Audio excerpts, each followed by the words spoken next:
बड़े लोग घर ले लेते हैं। जो गरीब तबके के लोग हैं उनको भी सरकार इंदिरा आवास के थ्रू घर दे देती है।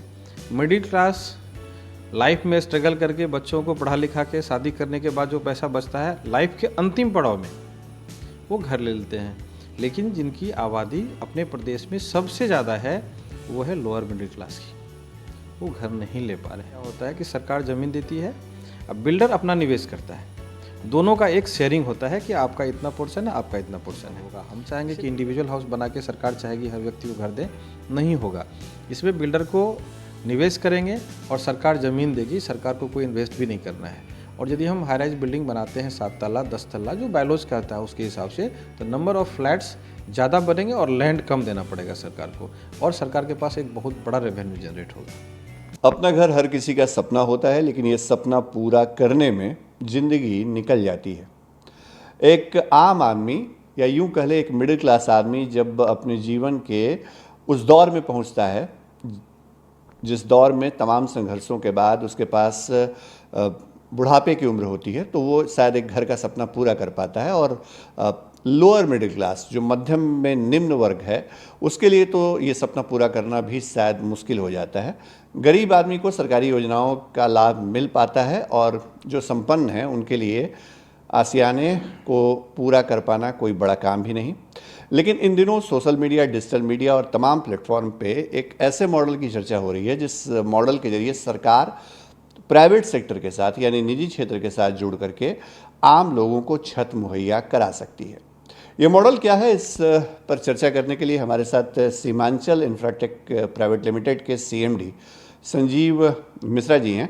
उनसे जानते हैं सीधे। संजीव जी, इस मॉडल की चर्चा हो रही है लेकिन बहुत डिटेल में लोग नहीं समझ पा रहे हैं कि आखिर किस तरह से सरकार और निजी क्षेत्र के सहयोग से आम लोगों को या ज़रूरतमंदों को छत मुहैया कराई जा सकती है। सबसे पहले बहुत बहुत धन्यवाद, आप इस पीपीपी मॉडल पे चर्चा करने के लिए इतना दूर से 300 किलोमीटर से आए, इसके लिए हम बहुत धन्यवाद देते हैं आपको। आजकल इन दिनों आप देख रहे होंगे सोशल मीडिया पे बहुत वायरल हो रहा है पीपीपी मॉडल पे। तो मैं आपको बताऊं, ये पब्लिक प्राइवेट पार्टनरशिप एक जॉइंट वेंचर है जो सरकार और प्राइवेट बिल्डर, प्राइवेट संस्थान, प्राइवेट कंपनी के बीच में एक एग्रीमेंट होता है, एमओयू होता है। चाहे वो रियल एस्टेट की बात करें, चाहे वो आप हेल्थ एजुकेशन की बात करें, या दिल्ली में मैंने अभी देखा है जो अभी लाइट्स वगैरह लग रहे हैं, तो पहले क्या था कि जो लाइट वहाँ लगा हुआ था तो उस पर इलेक्ट्रिसिटी कंजम्पशन बहुत ज़्यादा होता था। तो अभी पीपीपी मॉडल में क्या किया है कि एलईडी लाइट लगा रहे हैं, तो उसमें बिजली का बचत हो रहा है। और पीपीपी मॉडल में वो क्या करते हैं, लाइट भी लगा रहा है प्राइवेट कंपनी और पोल्स भी लगा रहे हैं, और जितना बिजली का बिल आता था उसका उन्होंने क्या किया 70% सेविंग कर दिया। तो इस तरह से हम हर सेक्टर में पीपीपी मॉडल पे अभी काम हर प्रदेश में चल रहा है। अपने बिहार में अभी बताऊं तो फिलहाल आपने कोरोना काल में देखा होगा कि काफ़ी किल्लतें हो गई थी, सिलेंडर, ऑक्सीजन सिलेंडर मिल नहीं पा रहा था। तो उस टाइम में यदि सरकार कोई एक्शन लेती कि कोई इंफ्रास्ट्रक्चर क्रिएट करना है या हमको फिर सिलेंडर बनाना है, उसमें फिर रिफिलिंग करना है, फिर हॉस्पिटल को देना, तो मुझे लग रहा है कि उस टाइम बहुत लेट हो जाता।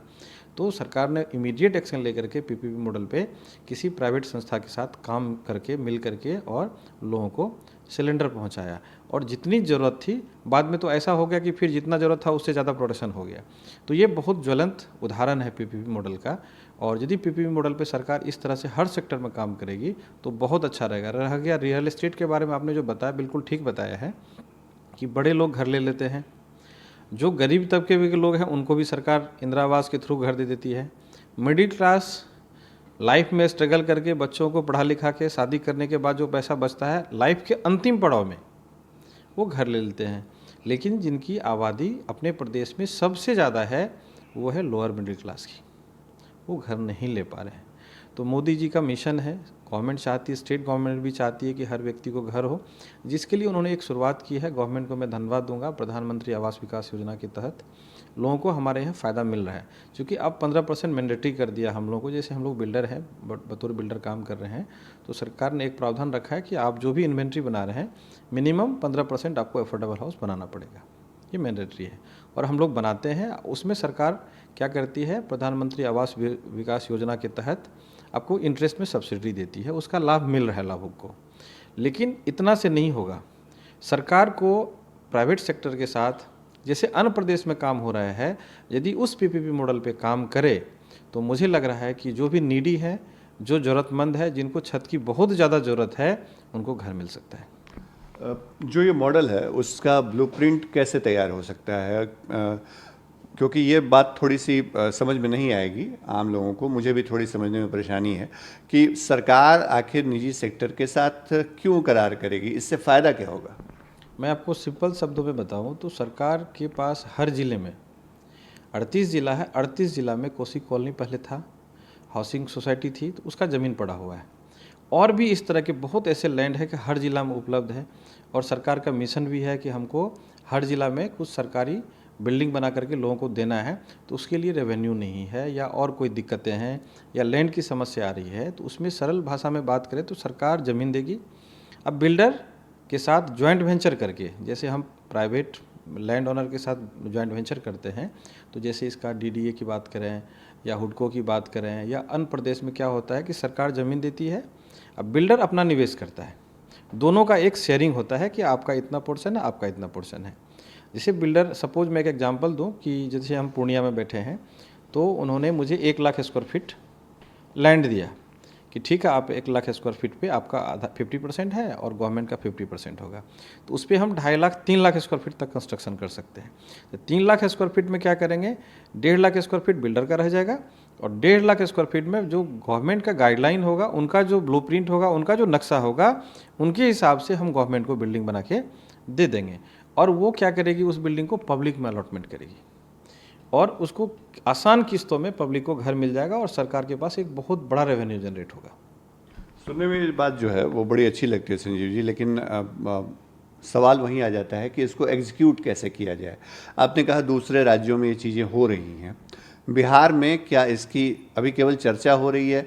अगर चर्चा हो रही है तो आगे बात कैसे बढ़ेगी, इसको लेकर के कभी आप लोगों ने कोई प्रयास किया, कोई बातचीत? मैं आपको बताऊं, किसी मीडिया के चैनल के माध्यम से एक बार स्टेज पे डिप्टी सीएम के पास उनके साथ हमें बात करने का मौका मिला, बताने का, तो उन्होंने जब मैंने प्रपोजल बताया उनको, तो उनको बहुत अच्छा लगा। फिर संजोग से नेक्स्ट टाइम हमको मुलाकात हुई माननीय उप मुख्यमंत्री सर से, तारकेश्वर सर से, तो उनसे बात हुई, बोले आपका प्रपोजल अच्छा है, बहुत अच्छा है, और इस मॉडल पे यदि हम लोग काम करेंगे तो हर व्यक्ति को घर मिल सकता है।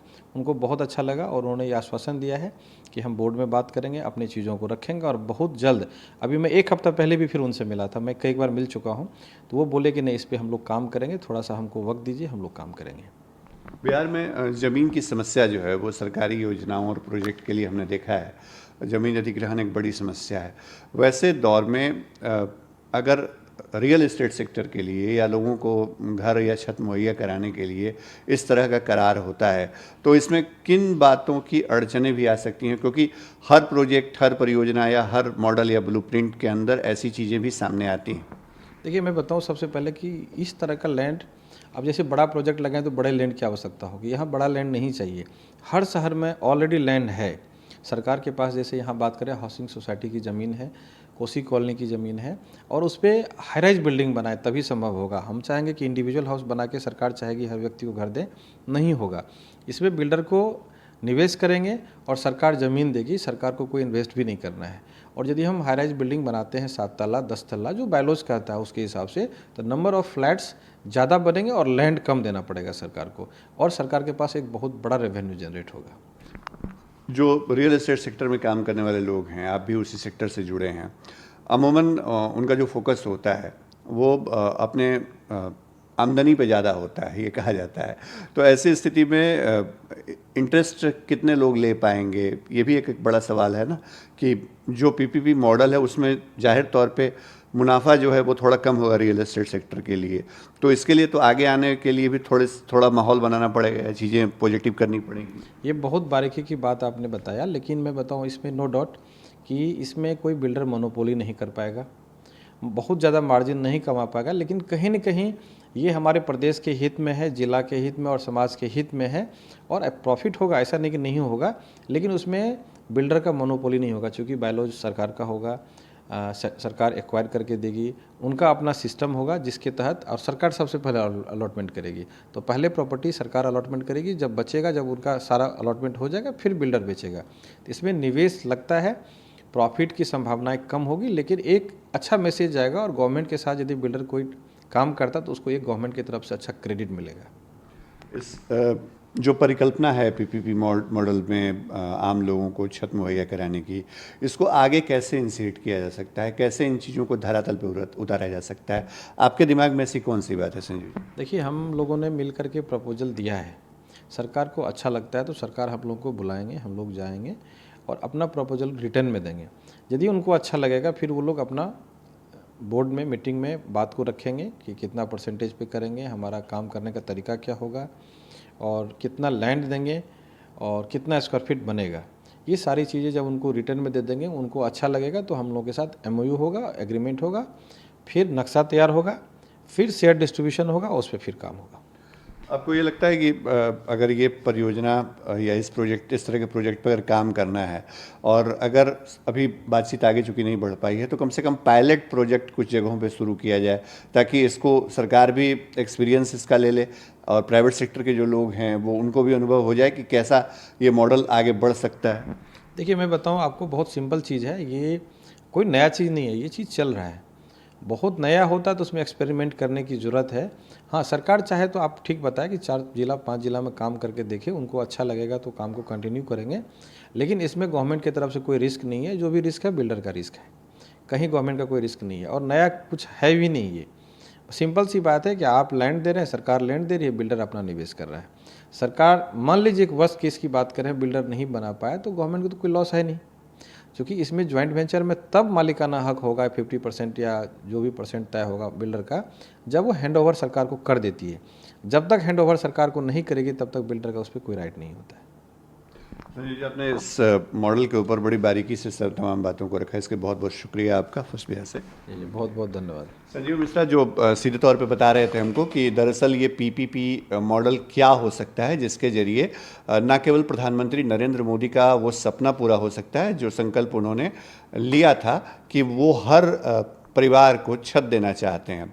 ये अलग बात है कि अमीरों को घर आसानी से मिल जाता है, गरीबों को सरकार मुहैया करा देती है, और अगर ये मॉडल वाकई अपनाया जाता है बिहार में तो इसका फ़ायदा मध्यम वर्ग और निम्न मध्यम वर्ग के परिवार वालों को मिल सकता है।